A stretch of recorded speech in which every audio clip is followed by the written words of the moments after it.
Welcome to the Brew Crew Review Podcast, the show by fans for fans of your Milwaukee Brewers.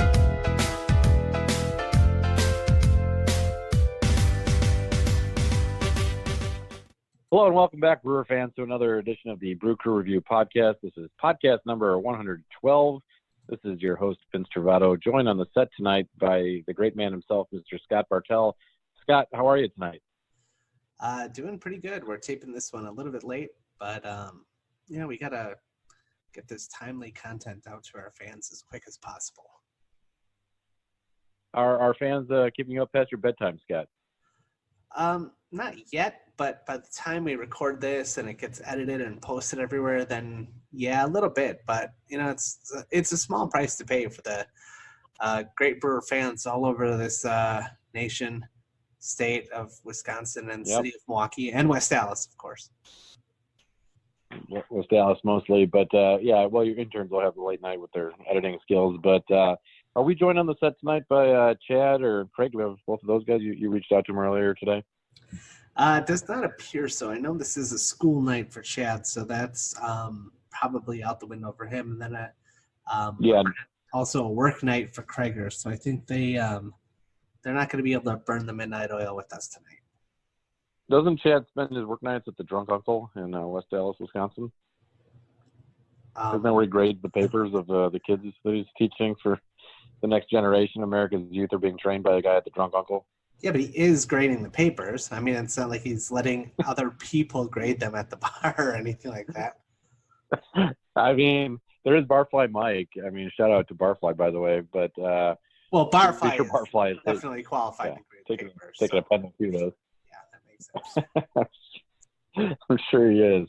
All right, well, Scott, let's get right into it. Brewers, unfortunately, are falling a bit out of contention here as we get into September. We lost the series with the St. Louis Cardinals, a rough one, unfortunately. Did come back to split a brief 2-game series with the Houston Astros in Milwaukee. Why don't we go through the week a little bit, Scott? What are your thoughts on both the Cardinals series and the Astros series? The Cardinals series was definitely disappointing. I mean, it's just you could really tell that like lately we're really starting to miss like the bats of Moustakas and Hira in that order because we're just not getting the runs. The only good news is our pitching has, if I wouldn't say carried us, but like they've held their own. So they haven't completely blown it for us. So that's kind of a good thing. Yep, that's true. And I guess you kind of spoiler alert, but you hinted at us missing a couple of guys. Do you want to give the breaking news now a few days old to our audience about Keston Hira's injury and maybe give a little update as to where Keston's at?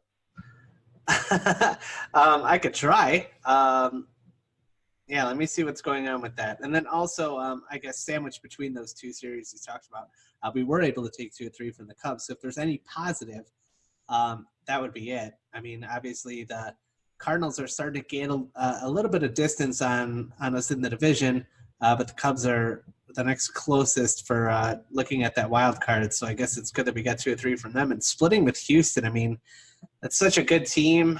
I'm kind of okay with the split.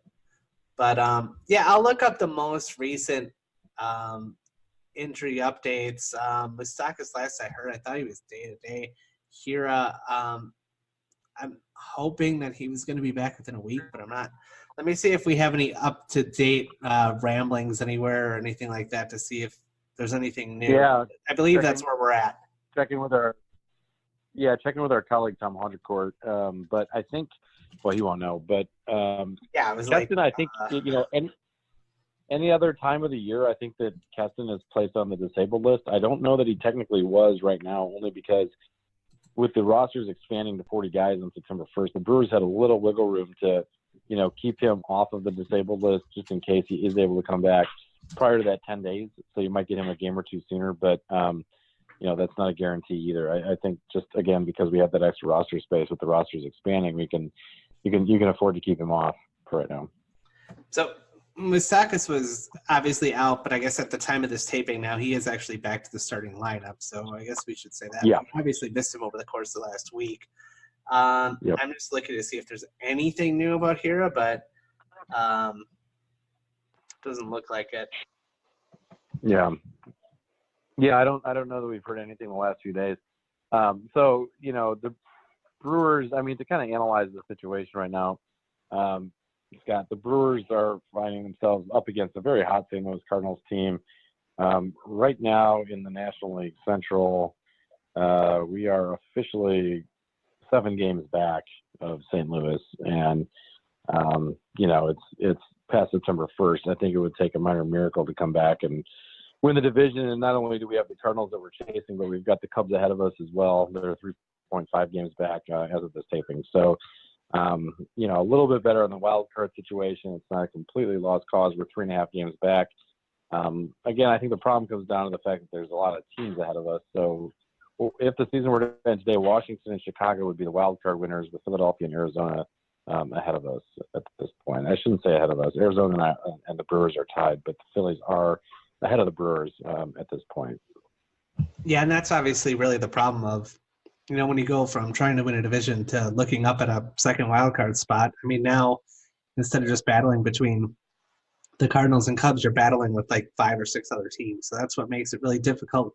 You have to really earn it now. You can't just hope that one of these other teams is going to, fall flat on their face, and stuff like that can happen. But 5 or 6 teams, no. You gotta go out and earn it. You gotta go on a run.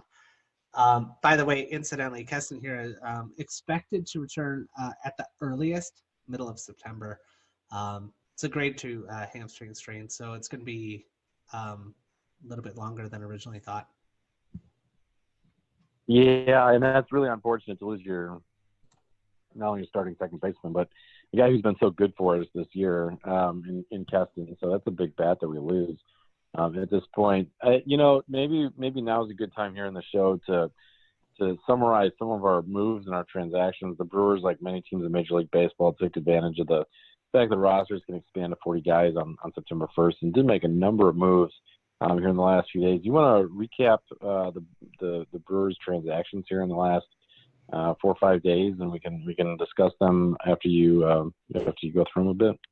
I will try. It is a long list, but I'll start with this. On the 31st, we brought up Ben Gamel and Travis Shaw, and Travis Shaw is going to have, I guess, another chance at redemption with this injury to Hira. If you imagine if he gets white hot right now, and is able to carry this team a little bit, all of a sudden, he might redeem for months and months of overall inability this year.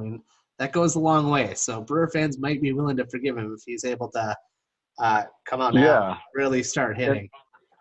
There is a track record with that too. Last year, Corey Knebel, he really struggled. People forget that, but he really struggled for the first several months of the year. He battled an injury last season as well, and then all of a sudden he was just dominant when he came back to the Brewers. And I think it was mid-August last year when Knebel got called back up, and just utterly dominant in September, and then pitched well in the playoffs for Milwaukee as well. So there is a track record for what you're talking about.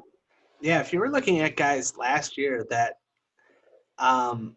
didn't do very much, I guess, compared to what they did in the playoffs, then it would definitely be on that list. I would also throw in, Arcia.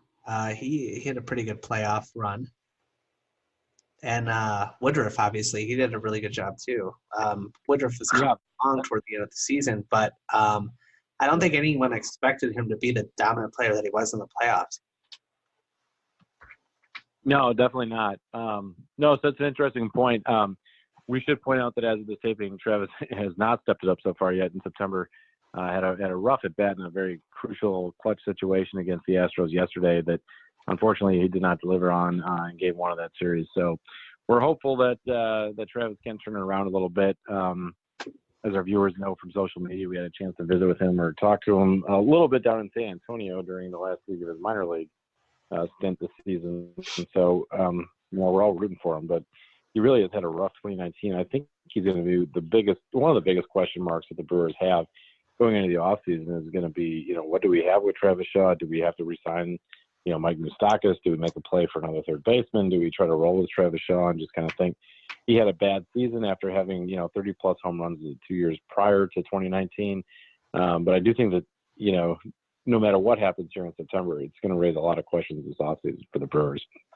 Yeah, absolutely. I don't think you can, after a season as bad as this was, it's hard for me to say, but I don't think there's any way that you can pencil him in as a starter.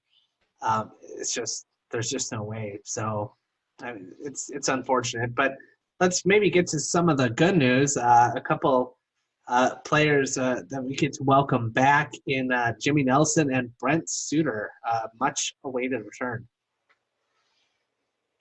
Yeah, and great to see a guy like Brent. He, you can kind of say what you will about clubhouse, dynamics and character on a team compared to talent, but Suter, I think, is a talented pitcher, and I think that he's, gotten results in the past. But for a guy of his caliber to be as beloved as he is by Brewer fans really tells you something. And I, again, had a chance to talk with him a little bit down in San Antonio a week or so ago, and it couldn't have been nicer. And we've seen him on some of the commercials that the Brewers have done, and we've seen him, very active in the community and kind of just this presence around the team. And I think that there was a dynamic that was missing this season, partially because of his injury and his being out. So I just think that maybe there's a something to an injury like that really takes away some momentum from a season.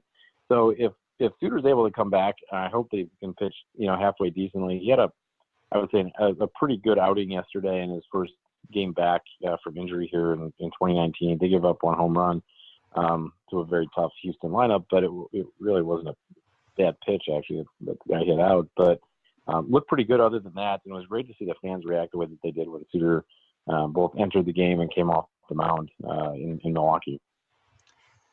Yeah, Brent Suter, before he got injured anyway, was the quintessential, I will be a very good pitcher the first 2 times through the order, and then the third time through the order. Obviously, there's, everybody talks about how pitchers get hit hard, typically the third time through the order. But that could not be more true than for Brent Suter. He was hit hardest of almost any pitcher in the league for the 2 years prior. But having said that, that makes him being on the Brewers, that's a great fit because, we were so used to, saying hey, give us 5 innings. That's it. That's all we need.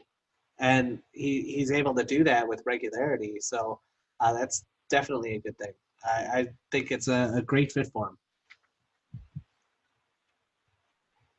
Yeah, and it should be pointed out that Suter had outstanding numbers in the minor leagues during his rehab as well. So, he was showing all the right signs that he was supposed to, kind of getting back into form. He didn't struggle in the minors, and, the Brewers just bring him back because he had a name. He was pretty dominant, actually. In the minor leagues, he pitched in 8 games, started 4 of those games. He pitched a total of 16 2/3 of an inning, and he had a 0.00 ERA during his minor league assignments. So that's he certainly has earned. Well, yeah, Scott, that's exactly right. That's exactly right. He gave up 4 hits in those 16 2/3 innings, only 3 walks, with 25 strikeouts, which is a pretty mind-blowing number for a guy like Suter, who doesn't necessarily have a ton of velocity, but he misses pitches pretty well and locate very well, and is a very smart, intelligent guy on the mound. So exciting to see, Suter have those results in the minors. So let's hope it translates into some big league success. Looking at his overall season, I hate to call it lost because, injuries can't necessarily be avoided. So you'd like to just think that he can get back to where he was, not even improve, because he's still a pretty young guy. You forget because you've seen him for a few years. He's 30, but honestly, he's still got a lot of innings, I think, left in that arm, just because he isn't a hard thrower. He doesn't necessarily rack up the miles like some of these guys do. Yeah, absolutely. And whether or not he winds up being an addition to the starting rotation, or if they wind up leaving him in the bullpen, he's going to be able to significantly contribute to this team. We definitely have needs on both sides. So it's definitely a warm welcome. And then I guess we should also probably get to some of the bad news a little bit.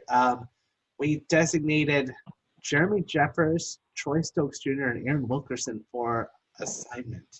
And a couple of those, a couple results have come in from that, from the designations too today. Maybe your interns didn't get you the paperwork, but Jeremy Jeffers has in fact been actually released today, and Aaron Wilkerson did pass through waivers on claims, so he has been reassigned to AAA for the Brewers, so he's outrighted off the 40-man, but he is still within the organization. But yeah, Jeremy Jeffers off the roster is kind of incredible to see. A guy like Jeffers no longer with a job in Major League Baseball, the guy who was so dominant for us last year, including, down the stretch for a playoff team. Incredible. The guy posted a sub-2 ERA. He was an all-star last season. Been a long-time Brewer. I mean, in and out of the organization a few different times, but made his big league debut with Milwaukee in 2010, a first-round draft pick by the Brewers.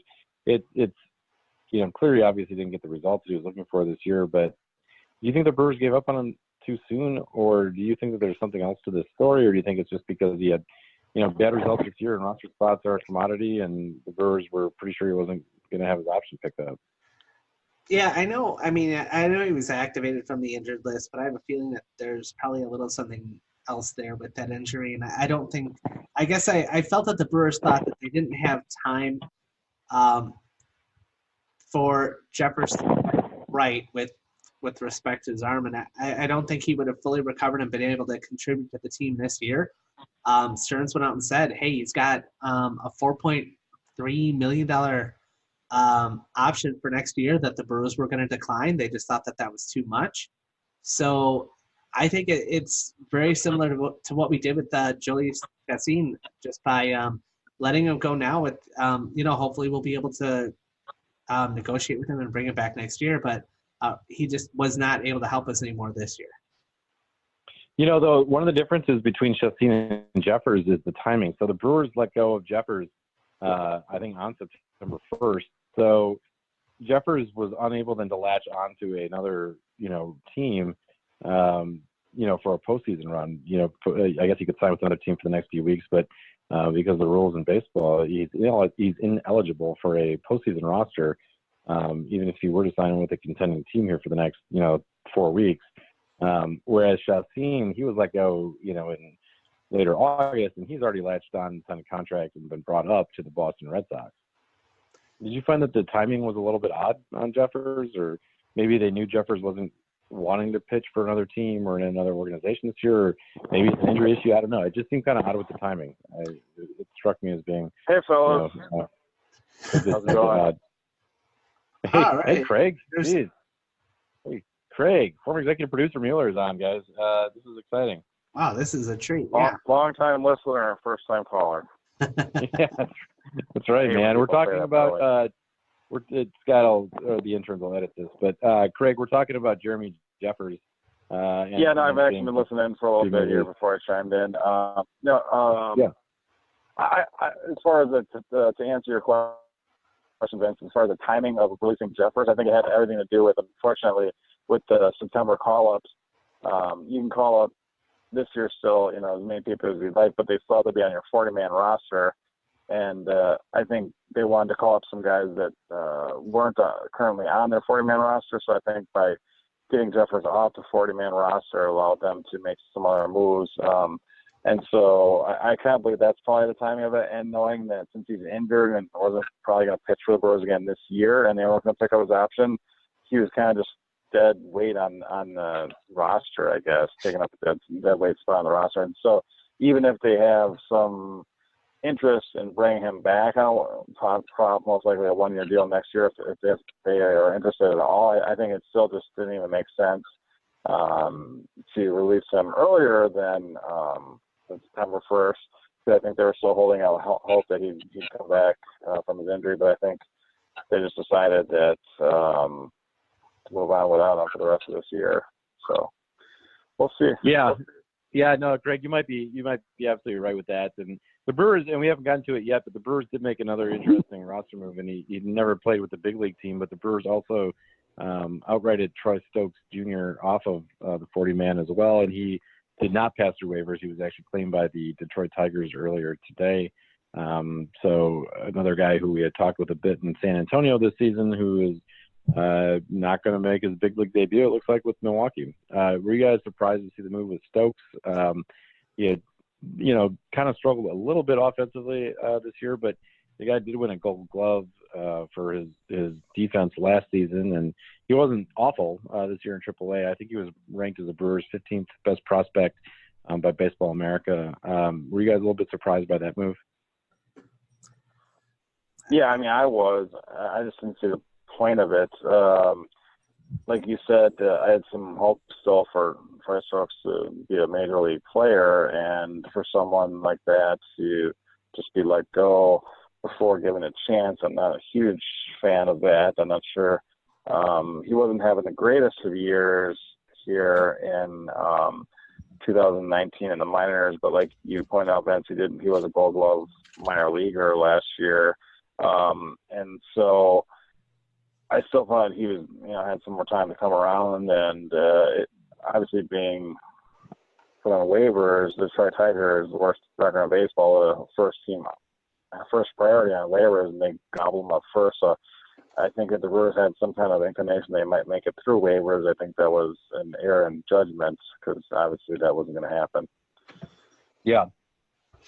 No, definitely on that. And, I can say just with the eye test that defensively he looked like he was ready to play in the big leagues. I think he was hitting 240-something or so this year. And, Scott, you can have the interns double check on that. But, his minor league offensive numbers weren't the best batting average-wise. But I think he had a decent OBP and had shown a little power. And like I said, the defense seems like it was right there. I mean, ready to play at the big league level and better than some of the guys that are currently on a major league team. So that was a little surprising from my perspective. And, the Jeffers move got a lot of the attention because I think most casual fans, of course, remember Jeremy Jeffers, and they should, for, a great season last year and being a longtime Brewer and, for a lot of other reasons. But the Stokes move actually makes less sense to me than the Jeffers move does, especially given the fact that Jeffers, as Scott pointed out, was, kind of battling through an injury since spring training this year.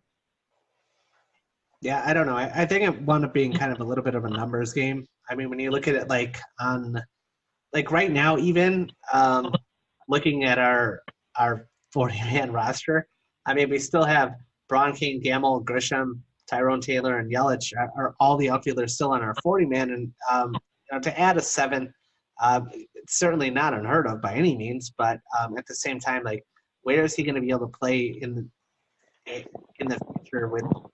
Like, I don't know that there's a lot there. I think they rolled the dice and tried to get him off the 40-man, and I think the Tigers snapped him up. Yeah. Scott, do you want to recap the other moves that the Brewers made this week? I think we had a couple other guys that were recalled from AAA. Let's see. We selected the contract of first baseman Tyler Austin, and then we also recalled catcher David Frias and Freddie Peralta and Jake Faria and Taylor Williams and actually just today, Corbin Burns. Yeah. Now the Burns move, I'll just go out on a limb and say that surprises me a lot. I think, we've seen, and I don't know if these guys are consulting with Corbin and kind of getting his feedback as to what he prefers, but he's gone from the Brewers to AAA to the Brewers to AAA. I think back to the Brewers a third time, back to AAA, then to AA, then to Arizona for some private pitching instruction, and then back to AAA where he got shelled, and now he's coming back to Milwaukee.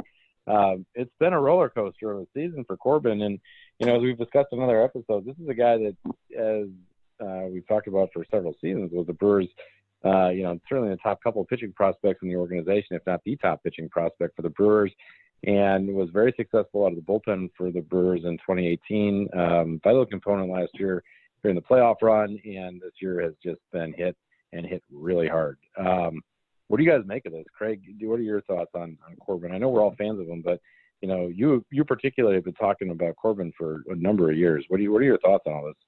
And are you glad to see him back? Well, as far as my thoughts on the actual bringing him up to the majors again, I think it's just to the mere fact that he's on the 40-man roster, therefore is eligible.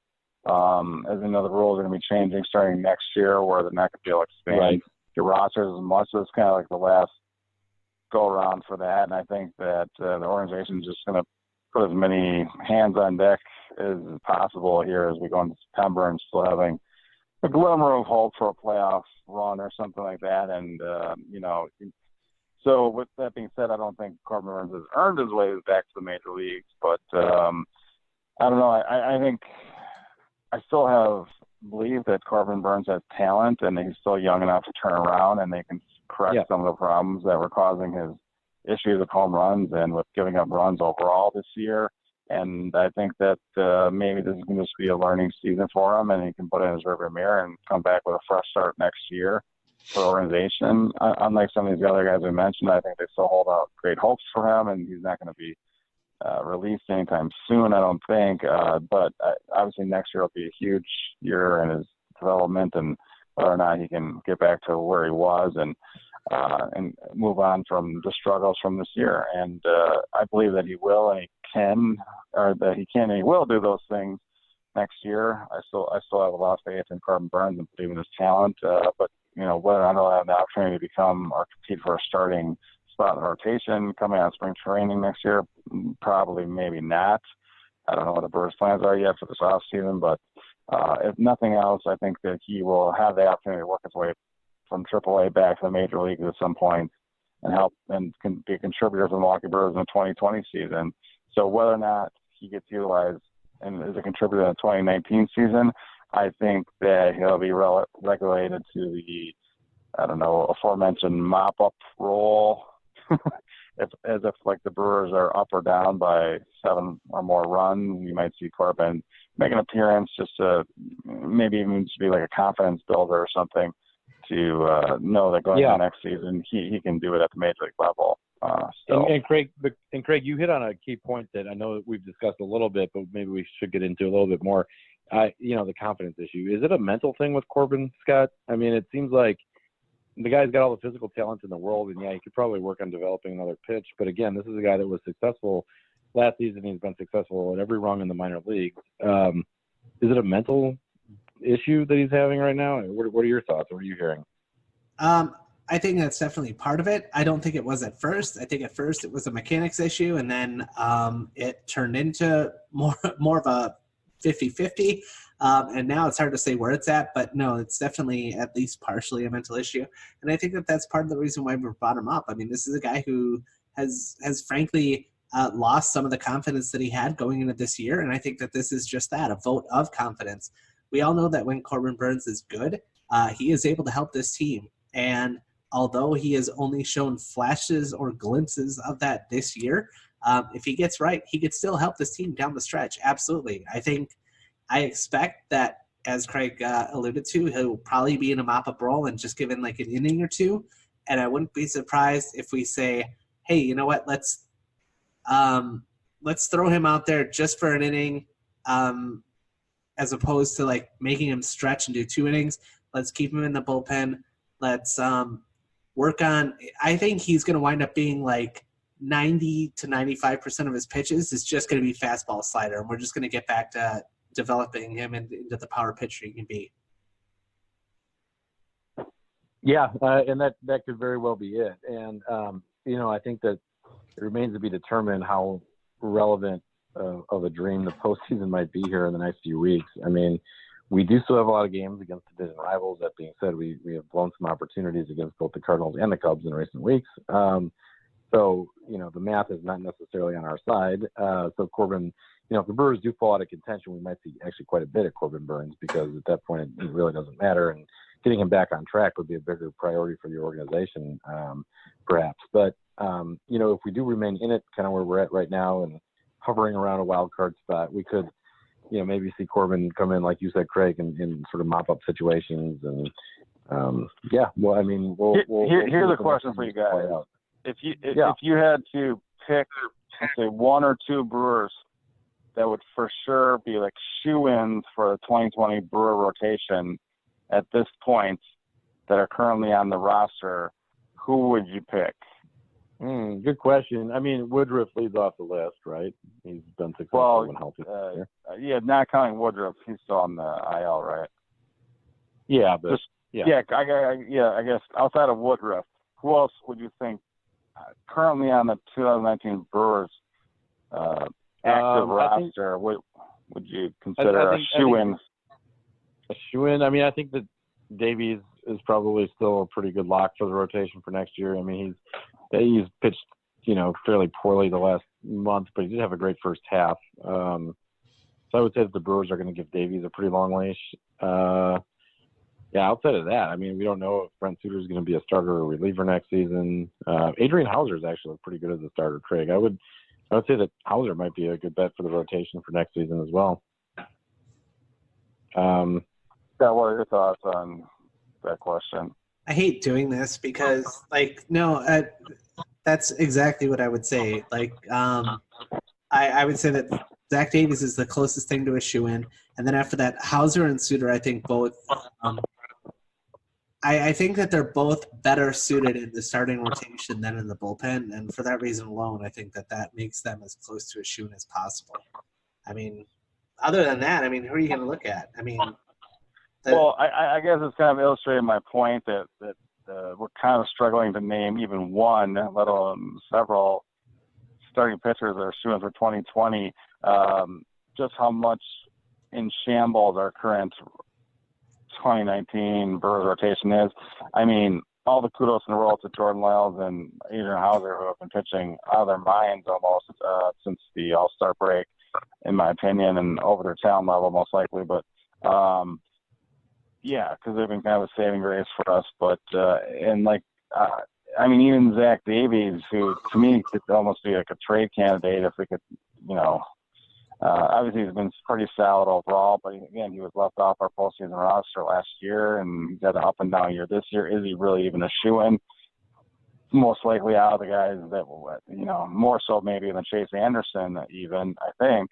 But I guess my point is that I don't think that there is any shoe-in. So with that being said, these young guys like Freddie Peralta and Corbin Burns most likely will have an opportunity if the Brewers have earmarked them for potential future starters still to compete for like a fourth or fifth spot, regardless of the moves the Brewers probably make, because they really, unless they sign a flurry of free agent starters that I can't totally foresee, obviously maybe one or two, there's going to be some openings for the future Brewer rotations, and I still feel that those guys are somewhat going to be in the mix, so to speak. And so I don't think that in spite of their up and down or poor years, that Freddie Peralta or Corbin Burns have been written off by this organization, and as us as Brewer fans, I don't feel that they should be either.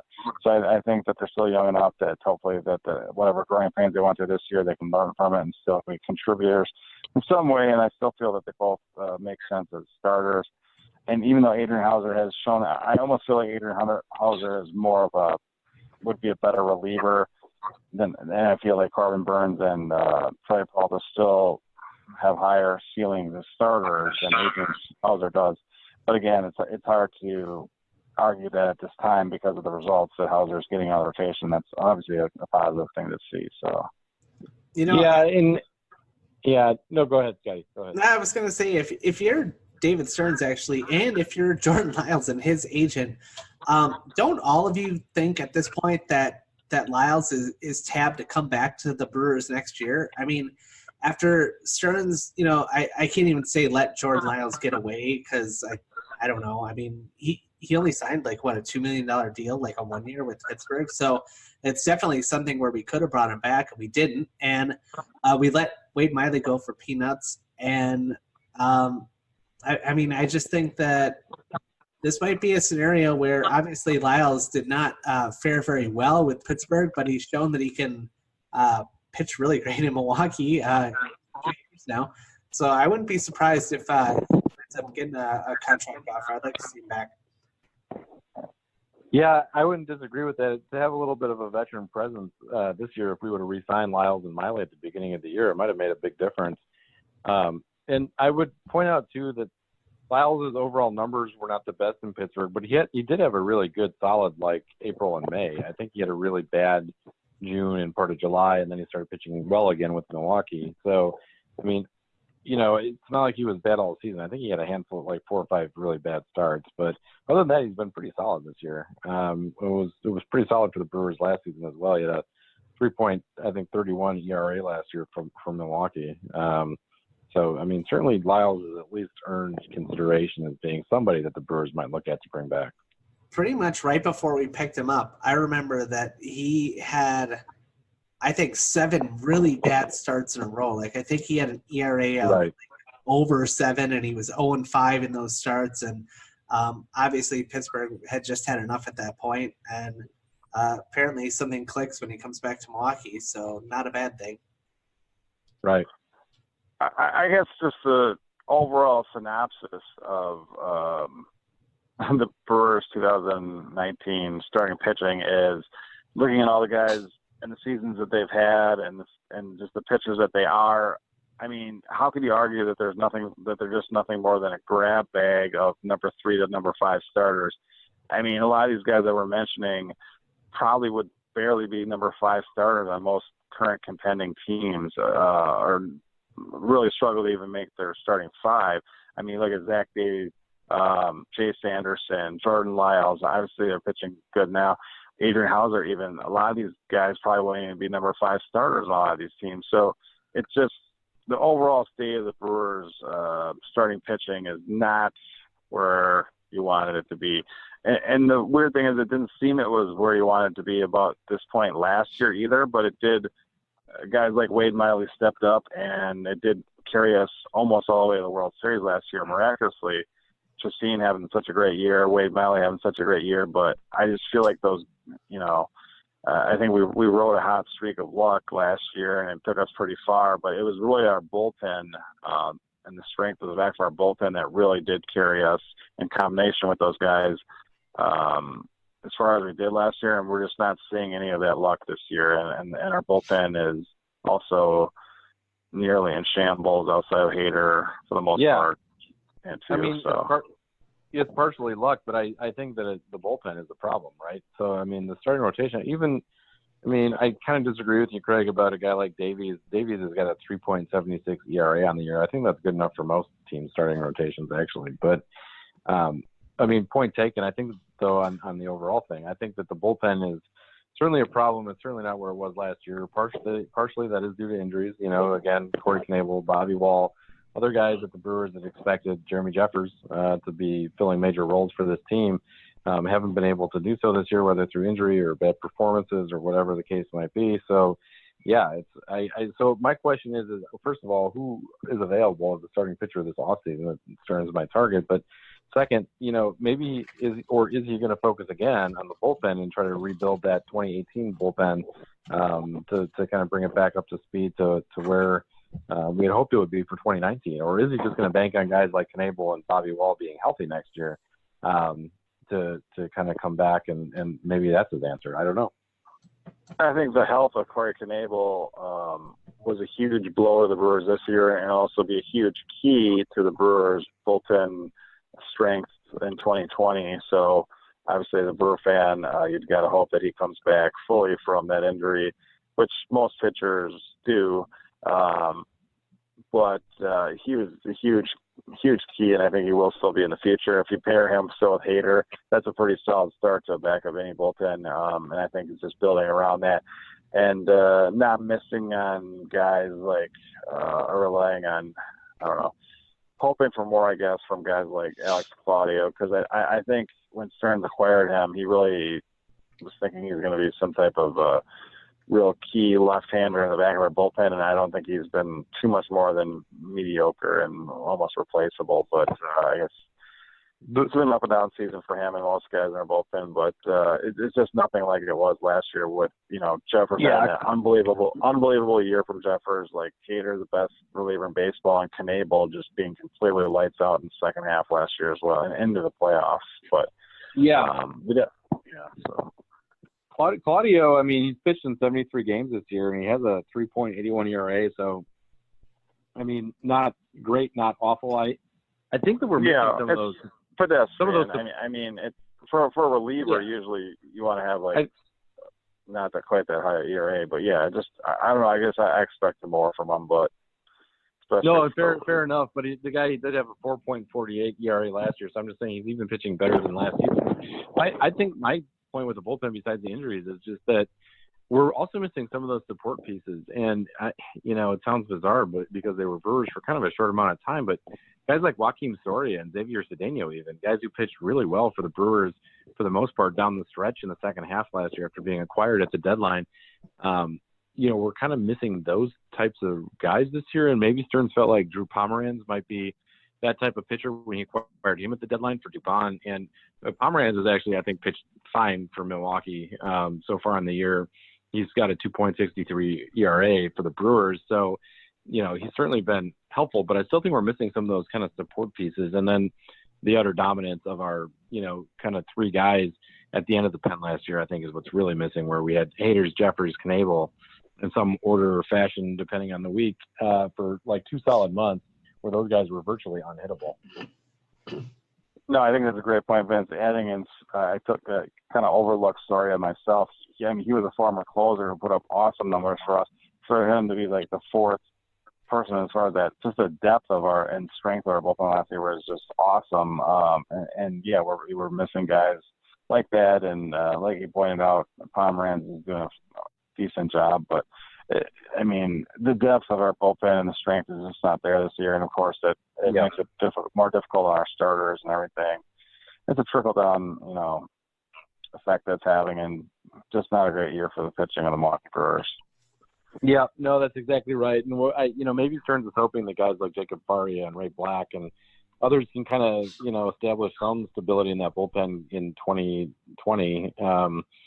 Whether that actually happens or not, I think remains to be seen, obviously. And both of those guys now, as Scott said earlier, are up in the major leagues. Jacob Faria was also recalled this week from San Antonio, so that's another bullpen arm that the Brewers can see a little bit better, down the stretch here. He had a brief call-up just a couple games, I think, after being acquired from Tampa for Jesus Aguilar at the deadline. So kind of remains to be seen what we have in him, but at least he'll get a chance to show what he can do at the big league level with the Brewers down the stretch of the next, 4 weeks of the season. Yep. And Scott, I may have missed the beginning of your show, but did you guys already talk about Brent Suter's comeback? Boy, did we. Okay. Right. But pretty cool. As long as we're talking about starting pitchers for the last 5 seconds, I could list off, about 10 names of potential free agent starting pitchers that would be like realistic for the Brewers to kind of look at. So like you're like Garrett Coles, I probably wouldn't bring up, or like, Ryu from the Dodgers, I probably wouldn't bring up. But if you want, I can rattle off a couple names just to, whet your palate for next year. We might as well tease our hot stove season coming up already a couple months in advance here at the Brew Crew Review Podcast. I'm sure we'll be mentioning all these, but go ahead and we'll rattle off some names, Scott. Okay, so we have Joey Sassine, Gio Gonzalez, Wade Miley, to name a few. Those would be some that I'd be really excited for. But no, like probably the closest that, I don't know. I guess Zach Wheeler's out there. We've been tied to trade for him like for the last 4 seasons, it seems like. But, other than that, if you want to reach for the stars, it would be like Bumgarner, of course. But I would think more along the lines of Jake Odorizzi or Kyle Gibson, Tanner Roark, Michael Pineda. Or, like, you could get some really old guys and hope to get another year out of them, like Adam Wainwright or Rich Hill. Maybe like Homer Bailey, Brett Anderson, something like that. I don't know. I'll just throw I didn't hear you mention Cole Hamels. Cole Hamels was ripped on the Brewers before. I don't know. Yeah, I should have thrown him in there joking, with like old guys that we could hope to get another year out of. Yeah. We got Shelby, or we had Shelby Miller in our system. Maybe we could re-sign him. Yeah, I guess. Yeah, you could sign Drew Smiley again too. Why the hell not? Why not? Yeah, let's just add in a bunch more number 4 and 5 starters to get everyone excited. We somehow ran out of 4 or 5 starters this year too. That's the worst part. Like we loaded up on them. Like we didn't have a clear-cut ace, and then we still wound up doing it. But I don't know. I guess Stearns went into the year thinking that, obviously with his 3 young guys that he'd be able to develop, some quality starters. And then he realized that, like, wait, this is an organization that developed Ben Sheets, Giovanni Gallardo, and that's pretty much it if you're talking about the 2000s. So, or the 1990s. Yeah. Well, maybe Jamie Navarro wants to make a comeback, guys. Yeah. Possible. Well, if you guys want to have some hope for the future of pitching, I know the Brewers' #1 draft pick of this year, Ethan Small, actually had a pretty nice season in the minor leagues, and he's really increased his stock. He's been pitching lights out in the minor leagues. I think only like 3 innings at a time, whatever. But yeah, he's been phenomenal, and I think his stock is way up. And he's a left-hander, and I've actually heard people say that he has the closest mechanics. Maybe this delivery / mechanic to Clayton Kershaw than most scouts have ever seen since Kershaw came up. So not to overhype the guy, but supposedly he's got some delivery. So we'll just call him a future first ballot Hall of Famer. Yeah, no problems, guy. That's awesome. But no, let's hope that that's the case. I would love to see that. That would be an amazing feat for the Brewers as an organization to pull off and actually develop a starting pitcher. I don't know that we've done it too many times since, like Teddy Higuera. So it'd be awesome. We're long overdue, I guess. Ben Sheets is my point. Ben Sheets. Yeah, Ben Sheets was the last one, I think. That was really maybe Giovanni, but it'd be awesome. Definitely. Do we want to preview the week to come here, guys? We've got the season is still rolling along, despite us wanting to talk about the off season coming up. So we are taping this after the Brewers Houston Astros split a series 1 game apiece in Milwaukee. There's an off day tomorrow, and then the Brewers start a pretty crucial 4-game series against the Chicago Cubs at Miller Park. Scott, how do you think we're going to do against the Cubs here in this 4-game set? You know what? Both teams are a little bit beat up right now. I don't know why, but I'm going to say that we go 3-1, and it just reignites Brewer fever. Wow, Scott. I'm going to say we're going to 4-0 because we have to. All right, I'll be the realist and say 2-2. I'd like to lean towards the great one and say 3-1, but just for the sake of difference, we'll split with the Cubs. And the season, which is seemingly hovered around 500 or just a little above the entire year, and we win 5 just to lose 5 more after that to ruin any momentum. Hopefully we kind of continue with that trend. I really hope that I'm wrong, though.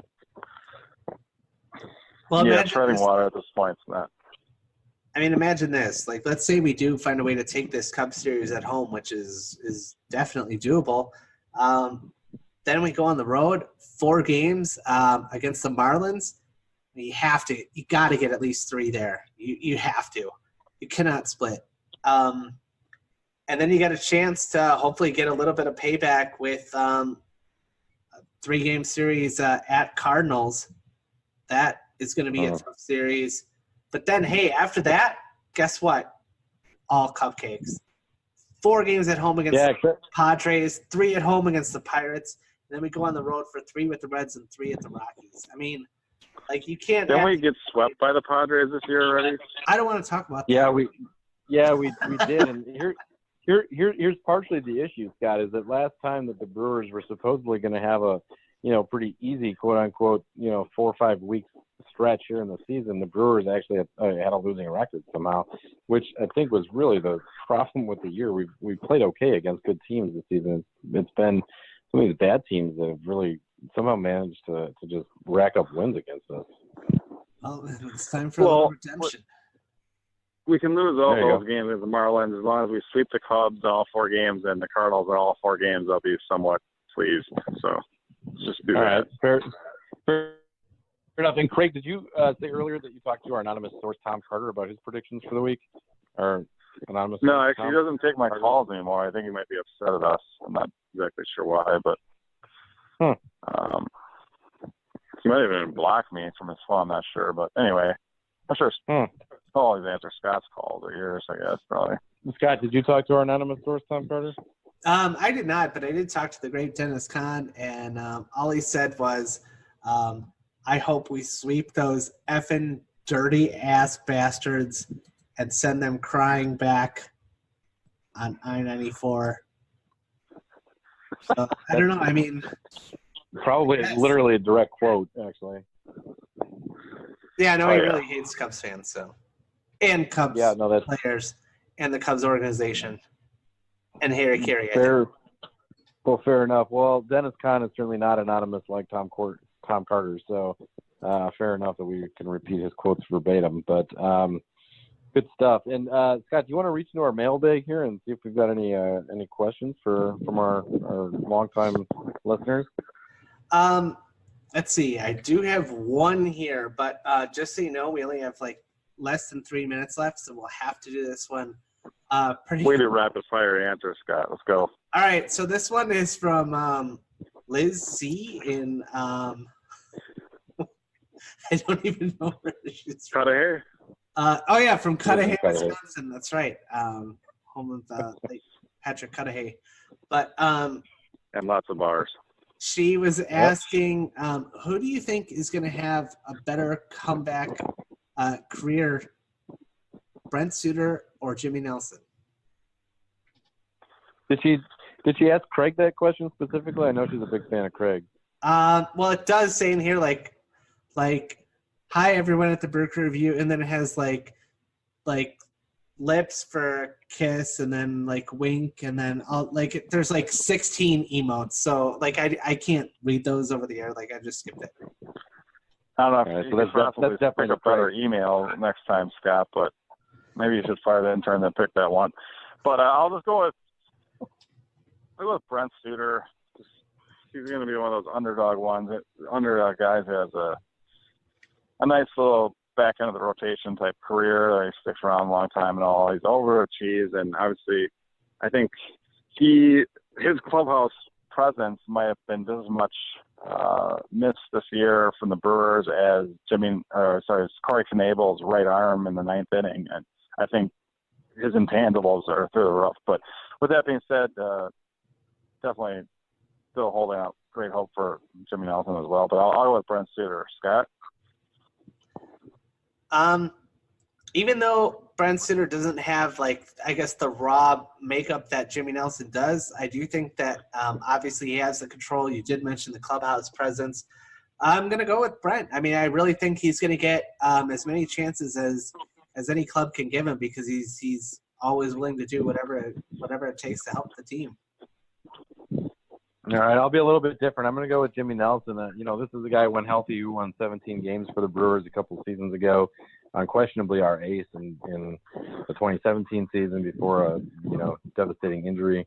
So I'll say that the Brewers are, because of our lack of starting pitching, as Craig pointed out, will give Nelson a little bit more leeway, as they've kind of shown. I think he's got as good a shot as anyone else. So these guys for our 2020 rotation is going to be wide open. So all the best to Jimmy for sure. Yep. All right, guys, we got to wrap it. All right. Well, hey, guys, remember to those of you listening to give us a follow on Twitter. We are Brew Crew Review 1. Continue to send your emails to us at Brew Crew Review Podcast with an S at gmail.com. And thanks again to Liz C. from beautiful Cudahy, Wisconsin, for sending in our question that we got to on the air this week. And Scott, where can people listen to our podcast? I don't know. All over the place. If you're listening to it now, you found